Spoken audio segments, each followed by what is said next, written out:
In 13,000 years, Earth will flip around and undergo a major change. Humans might not be around to see it, but if we were, we would see the seasons completely flip on our planet. Imagine celebrating Christmas in the warm sun if you're in the northern hemisphere, or building a snowman in Australia. This isn't a fantasy. It's all because of the Milankovitch cycle. As Earth wobbles and tilts over the course of 25,000 years, this will cause the seasons to swap hemispheres.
This fact will blow your mind.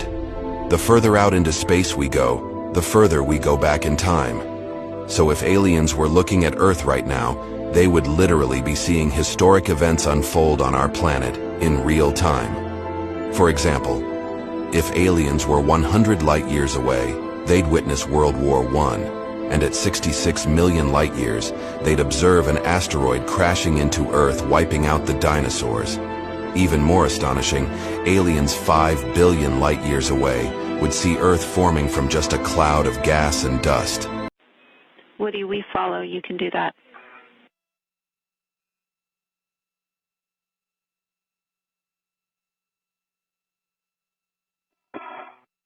How do you feel about me taking your PGT and seeing if I can hit R1? Yeah, I got it. I'll give you a chance to maneuver back to where I started.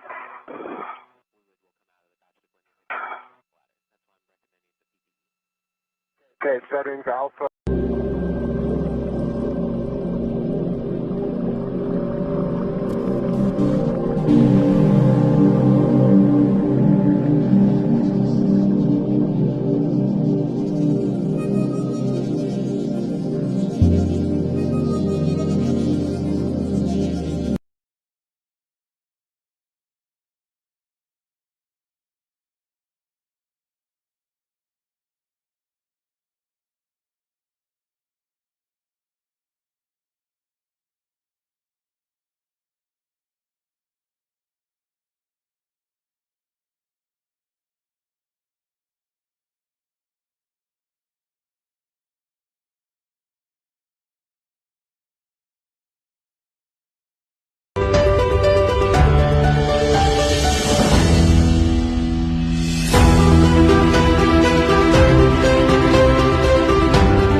What would happen if we were to drop a huge atomic bomb on the moon? In the first milliseconds, not much happens. Very briefly, our weapon creates one of the hottest places in the universe. Only now, barely 10 milliseconds later, does the rest of the universe realize that something has happened. Suddenly, the bomb dissolves, and a flaming star of nuclear death is born. As the fireball shines, it releases a flash of X-rays and thermal photons, a wave of silent heat, which rushes outward in all directions. On Earth, this heat would char and burn everything within a 50-kilometer radius at least. However, on the Moon, without an atmosphere and oxygen-rich air, there is no burning at all. Also, there aren't any things to burn. While all of this happens, the explosion hammers against the Moon, transferring about 1/10 of the explosion energy into seismic waves, powering an intense moonquake. And it's not over yet. Where our bomb explodes, the ground splatters like water when a rock strikes a pond. As the explosion pushes against the surface, it may excavate as much as 100 million cubic meters of dust and rock, forming a crater a kilometer across.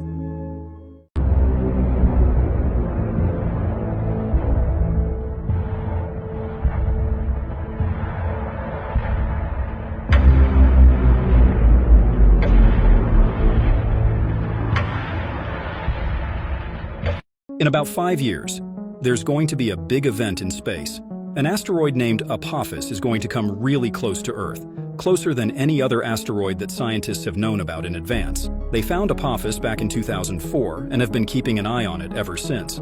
This asteroid is huge, weighing about 1,100 feet long. When it zooms past Earth, it will be 10 times nearer than our Moon and even closer than the satellites that orbit around Earth. If you're in Europe, Africa, or Western Asia, you might be able to see it with just your eyes, it'll be that bright.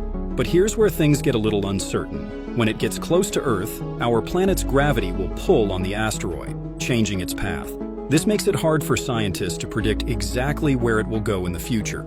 Apophis will pass safely by Earth on Friday the 13th in April of 2029. But if it goes through a specific spot called the gravitational keyhole, there's a tiny chance it could collide with Earth in 2068. But don't worry too much. It's still very unlikely. This is Earth today, surrounded by 7,560 active satellites. There is already a significant amount of space junk in orbit, but it's about to get worse. This is our Earth 26 years in the future. By 2050, it's predicted there will be more than 500,000 active satellites in orbit and hundreds of millions of pieces of space junk. If we aren't careful, this could lead to us being stuck here on Earth, as flying a rocket through the debris would be too risky. This picture is of one of the most terrifying places in the universe. This is the Bootes Void, also known as the Great Nothing. It appears like a giant hole in the universe. To truly grasp the scale of this void, we need to zoom out past all local star systems and even galaxies to the cosmos web. These voids are believed to be a result of galaxies drawing closer to one another due to gravitational attraction, which causes neighboring regions to deplete and become empty. But there's a problem. The Bootes Void could not have been formed this way, as there just hasn't been enough time since the beginning of the universe for gravitational forces to clear out such an extensive region.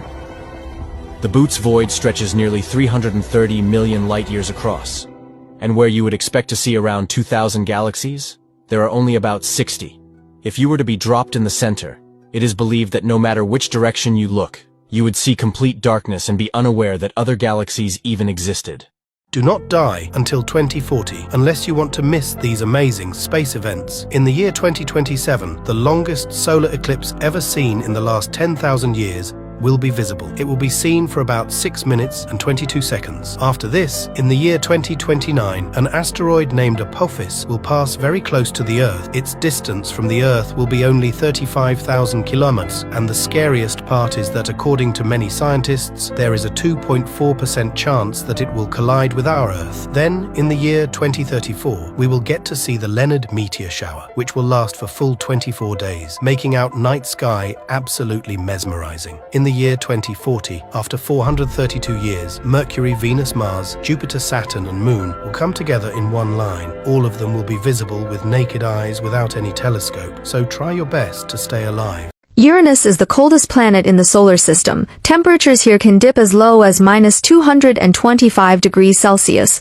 or -373 degrees Fahrenheit. Besides that, it has a very dynamic atmosphere. Wind speeds on Uranus can exceed 900 kilometers per hour. Most unique features of Uranus is its extreme tilt. Most planets in our solar system are tilted on their axis to some extent, but Uranus is actually tipped on its side by about 98 degrees. This means it essentially orbits the Sun on its side. Due to its unique axial tilt, Uranus experiences extreme seasons, with each pole getting around 42 years of continuous sunlight followed by 42 years of darkness. It is also one of the least explored planets in the solar system, with Voyager 2 being the only spacecraft to have passed by it. Follow for more videos on Cosmos.